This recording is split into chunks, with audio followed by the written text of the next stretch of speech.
구독, 좋아요. 문서진 경제평론가 나오셨습니다. 어서 오세요. 네, 안녕하세요. 네, 한미 정상회담 이거 정말 뭐 정치뿐만 아니라 물론 국가적으로 거의 구군이 달린 그런 이벤트였고 경제 뭐 이런 거 당연히 말할 것도 없죠. 근데 네. 지금 이제 일단 이거 리얼미터 여론조사인데요. 야, 이거 어떻게 봐야 될까요? 그러니까 국민의 53.1%가 한미 정상회담 긍정평가, 네. 그리고 60%가량이 선거가 있었다. 네. 선거가 대체 뭐가 있었다는 거예요? 그러니까 이제 제가 이걸 보면서 느꼈던 건 그런 네. 것 같아요. 그냥 약간 느낌적인 느낌? 느낌적인 느낌. 네, 느낌적인 느낌. 있는 것 같은 느낌. 네, 그러니까 뭔가를 딱히 그래서 성과가 뭐야라고 진짜 직접적으로 딱 물어보면 뭔가를 명확하게 이게 성과야라고 말하실 분들은 없을 것 같아요. 부제가 더 중요한 것 같긴 네. 해요. 지금 저 기사에. 그죠? 네, 그러니까 보고 그냥 네. 뭐 이렇게 특별하게 그러니까 많은 국민들은 걱정을 많이 한 것 같아요. 그러니까 가서 젤렌스키나 아니면 남아프리카 공화국 대통령처럼 혹시라도 그런 흔히 말 수모를 겪으면 어쩔까라는 걱정. 그다음에 이 회담을 하기 직전에 어쨌든 뭐 트럼프 대통령이 트루스 소셜에 막 숙청 막 이야기하면서 이거 분위기 안 좋아지겠는데라는 걱정을 했는데 걱정보다는 좀 덜 괜찮았다. 아니, 그러니까 나쁘지 않았다라는 거고. 그러다 보니까 이제 그러면 뭐 나쁜 거 아닌가 이런 생각이었던 것 같은데, 근데 이제 이게 저는 네. 개인적인 생각은 이걸 좀 국민 여러분들이 잘 아셔야 된다라는 거죠. 왜냐하면 한미 정상회담이 흔히 말하는 뭔가 의제가 있을 때마다 만날 수 있는 게 아니잖아요. 네. 굉장히 중요한 자리거든요. 이 시간이. 그러면 아주 중요한 시간에 명확하게 흔히 말하는 이렇게 감정적인 느낌적인 느낌 말고 뭔가 명문화가 딱 될 수 있는 가시적인 명확한 걸 딱 가지고 와야 되는데 이번 회담에서는 그게 하나도 없다고 저는 생각합니다. 일단 이거 좀 더 뜯어봐야 되긴 하는데 네. 40, 50대는 67%나 긍정평가를 해요. 40, 50대. 근데 20대에서는 58.8%가 부정평가를 했다. 이게 결국에는 20대가 가장 민감하게 사실 지금 바라본다는 겁니다. 맞습니다. 왜냐면 이게 국내 양질의 일자리라고 하는 게 대기업 일자리라고 했었을 때 네. 결국에는 그게 점점 줄고 있고 그렇죠. 20대 신규 채용 안 하잖아요. 맞죠. 심지어 더 안 하잖아요. 더 그러니까 안 하죠, 이제. 지금 20대가 가장 살갗으로 느끼는 게 국내 양질 일자리 부분인데 이거를 감안해서 이런 결과가 나온 것 같기도 해요. 맞습니다. 예, 일단 지금 그리고 저기 내용 보면 아시겠지만 네. 기본적인 정치 성향도 또 많이 묻은 것 같아요. 그러니까 40, 50대는 그냥 무조건 어쨌든 현 정부에 대해서 좀 긍정적인 평가가 많으니까 결과는 안 봐도 그냥 일단 좋다 이런 쪽으로 나오는 것 같고, 뭐 말씀하신 것처럼 지금 현재 네. 20대 30대 같은 경우는 네. 정말 자기들은 생존이거든요, 이제. 그렇죠. 예, 그런 광에서, 그럼 여기 나오면 결국은 우리 일자리를 미국에 다 준 건데, 그럼 그만큼 뭔가 우리한테 받아온 게 있냐라고 했을 때 그런 게 없다 보니까 확실하게 좀 부정적인 평가가 많이 나오고요. 여기 지금 자료에 나오는 것처럼 이번 정상회담의 쟁점들이 저렇게 많거든요. 네. 저 중에 하나라도 구체화가 된 게 하나도 없어요. 지금 보시면 아시겠지만 그럴까요? 뭐 동맹의 현대와 네. 여기서 뭔가가 지금 흔히 말 우리가 원하는 걸 가지고 온 게 있냐라는 거죠. 하나도 없어요. 오히려 괜히 가가지고 지금 뭐 땅 내놔라 이 이야기만 지금 좀 듣고 온 거잖아요. 네, 그 이야기 나오죠. 저거 하나는 있네요. 북한 이야기 굉장히 많이 했어요. 저는 이번에 회담에서 거의 한 3분의 2는 북한 이야기를 김정은 얘기였죠. 네, 그 이야기를 다 쓴 거잖아요. 네. 그냥 뭐 저거 관련해서 저게 사실 우리 국민들 입장에서 그렇게까지 중요하다 생각 안 했던 부분이거든요. 그다음에 저 대미 펀드와 관련된 부분 여기에 대해서도 뭐 한마디 지금 명문화된 게 있습니까? 어떻게 하겠다, 우리는 어떻게 쓰겠다, 없어요. 아무것도 없어요. 그다음에 이거 지금 농산물 관련해서 명확한 이야기 지금 안 나오고 있잖아요. 그렇죠. 네, 이것도 없어요. 그다음에 저는 이제 주식시장 입장에서 가장 중요했던 게 관세였거든요. 그러니까 저는 최소한 다른 건 다 모르겠는데 어쨌든 이번에 관세 협상을 했지 않습니까? 그러면 지금 유럽 같은 경우는 15% 상한선이라는 걸 받아왔어요. 명문화를 시켰어요. 네. 그러니까 다른 관세 어쨌든 유럽은 15% 이상은 우리가 안 받을게, 일부 품목은 제외하고 나머지 품목들 같은 경우는 우리가 15%는 다 해줄게라는 걸 받았단 말이에요. 명문화로. 네. 근데 지금 우리도 그렇잖아요. 똑같이 돈 주고 똑같이 어찌 보면 15%를 받았는데 그러면 우리도 명문화를 해줘야죠. 일부 품목은 안 돼. 이거는 우리의 너무 전략적인 자산이라서 이건 그냥 품목 같은 무조건 때릴 거야. 하지만 나머지 모든 부분에 대해서는 우리가 15% 해줄게라는 걸 명문화를 하고 왔었어야 돼요. 근데 이게 명문화가 안 됐잖아요. 그 안 된 이유가 뭐겠습니까? 여전히 이견이 있다라는 거예요. 그러면 이 말은 나중에 트럼프 대통령이 생각이 좀 달라지면 그냥 언제든지 바뀔 수 있는 거예요. 그러면 지금까지 해준 건 돈은 돈대로 다 퍼줬는데. 그러니까요. 우리가 받아오는 건 하나도 없는 거예요. 이번에 그 협상할 때 보면 그거 있잖아요. 그러면 우리 자동차는 원래 우리 FTA 때문에 원래는 무관세였잖아. 그러면 이게 동등하게 일본이랑 유럽이랑 동등하게 가려면 우리는 12.5를 해줘야 돼. 이거 좀 해주세요 했는데 안 해줬잖아요. 최소한 그거라도 뭐라도 가지고 났으면 그러면 성과라도 할 수 있죠. 아무것도 가지고 나온 게 없다니까요.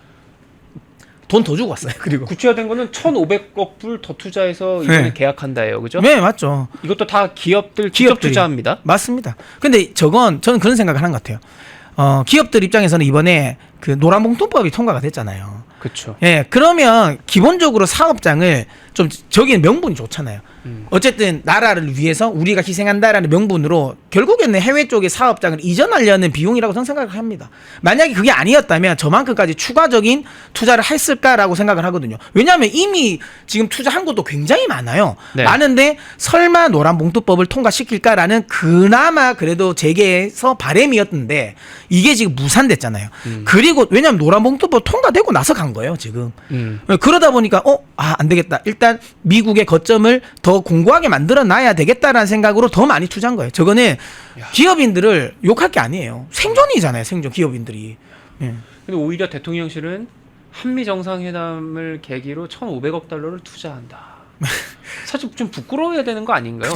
저기 본인들이 한 게 아니잖아요. 아니, 본인들이 한 게 맞죠. 기업들을 떠민 건 맞죠. 떠민 게 맞는데 저게 말 그대로 우리나라를 위해 한 거는 아니잖아요. 여기서 한미 정상회담에서 트럼프가 돈 더 내놓으라고 하지 않았어요.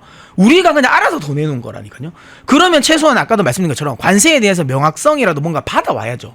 하나는 못 받았다니까요. 그러니까 트럼프 입장에서는 야, 돈 주러 온다는데 뭐라 그래? 거의 네, 이거잖아요. 맞죠. 그러면 아주 좋죠. 오히려 더 좋죠. 오히려 좋아. 이게 된 거죠. 협상도 그대로 하기로 했고 네. 오히려 또 이렇게 기자들한테 얘기하고요. 맞죠. 그죠? 네, 그리고 또 중요한 건 이번에 이제 뭐 지금 이번에 이제 이재명 정부가 성과라고 이야기하고 있는 이제 마스가 관련 쪽 있지 않습니까? 그게 뭐가 성과입니까? 제가 이제 이번에 요걸 나오고 나서 제가 경제방송에서 한 말이 있어요. 네. 그러니까 이번 회담 결과를 어떻게 보시냐라고 물어보시길래 저는 이런 말했거든요. 변수는 남겨두고 상수만 확인했다라고 말했거든요. 뭐냐면 마스가 같은 조선업은 상수였어요. 그냥 어차피 변수가 없었어요. 네. 왜냐하면 우리가 어쨌든 미국도 원했고 우리도 원했고 거기에 관련된 투자금과 관련된 부분은 변화가 없어요. 뭐 이게 뭐가 뭐 특별한 건 없잖아요. 원래 이거 아니었어도 그러니까 한미 정상회담이 아니었어도 했을 건데. 근데 아까 말씀드렸던 변수, 관세와 관련된 변수라든지 이런 것들은 하나도 해결이 안 됐어요. 매나 원래 이게 한미 정상회담이 없어도 그냥 해결될 건 그냥 거기서 그냥 사진만 찍었잖아요. 하물며 펠리 조선소 갔을 때 펜스 부통령 온다고 했는데 안 왔잖아요. 그러니까 지금 그러니까 미국은 그런 거예요. 어차피 저건 뭐 우리 없어도 어차피 할 건데 라는 생각이에요. 미국 정부는. 야, 그러니까 본사만 한국에 있고 생산 거점이나 뭐 이런 게 다 미국에 있으면은 한국 기업인가 그게? 그렇죠. 심생한테 드는 거예요. 그렇죠. 실질적인 고용은 미국에서 다 일어나는 거죠. 그러니까요. 지금 뭐 이번에 뭐 제철소도 그러고 다 이제 걷다가 짓는다는 거 아닙니까? 맞죠. 조선소도 인수하고 또 새로 짓고 하는 거 다 이제 골로 간다는 거 아니에요? 그렇죠. 그럼 뭐 동남권 벨트부터 해갖고 어떻게 되는 거예요? 대한민국은? 뭐 지금 네. 뭐 제가 항상 말씀드리지만 현재 그 이재명 정부는 친미 정권이다.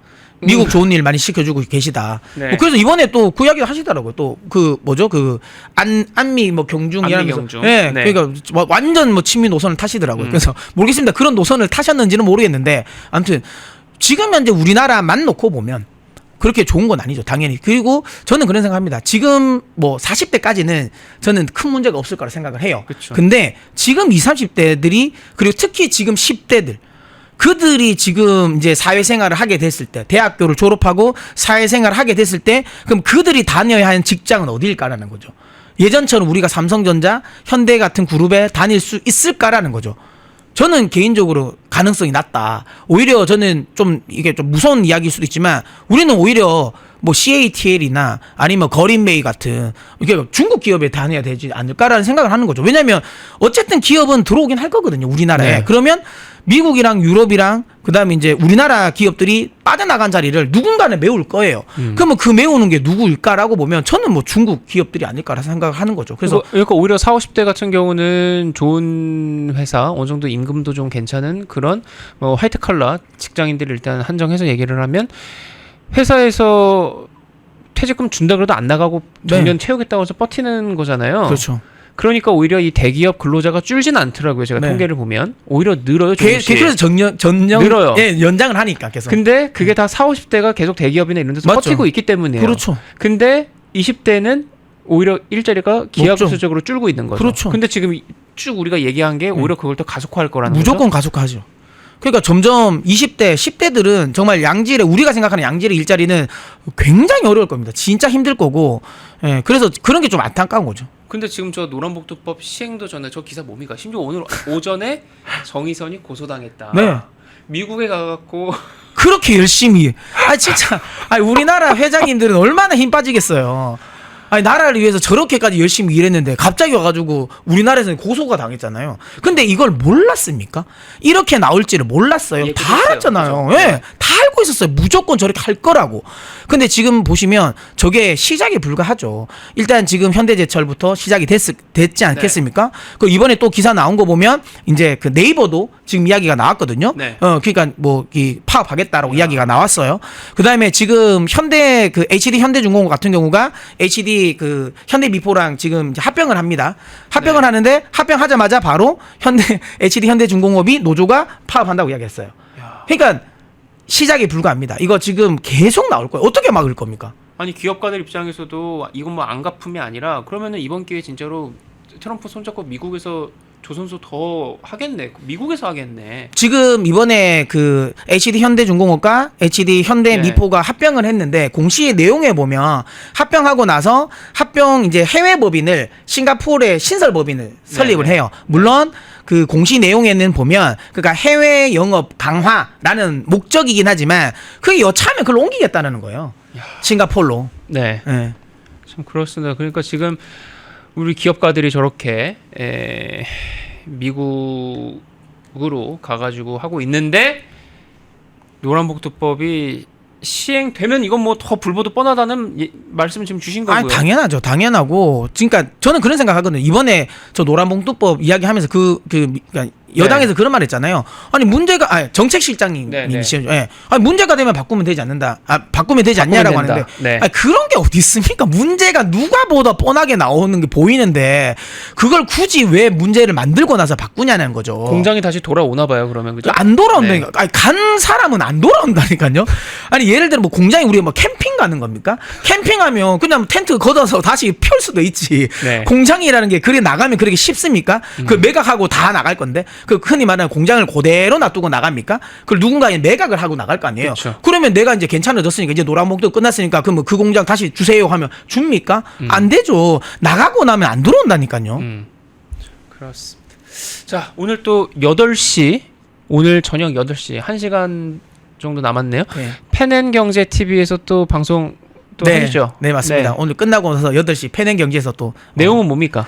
오늘 이제 맛배기로. 네, 노란봉투법 관련 부분 이야기랑 그다음에 네. 이제 아무래도 주식 관련. 그래도 이런 흐름에서도 그래도 국내 주식 중에 또 괜찮은 기업들은 있다. 모나미만 괜찮은 거 아니에요? 아닙니다. 찾아보면 있습니다.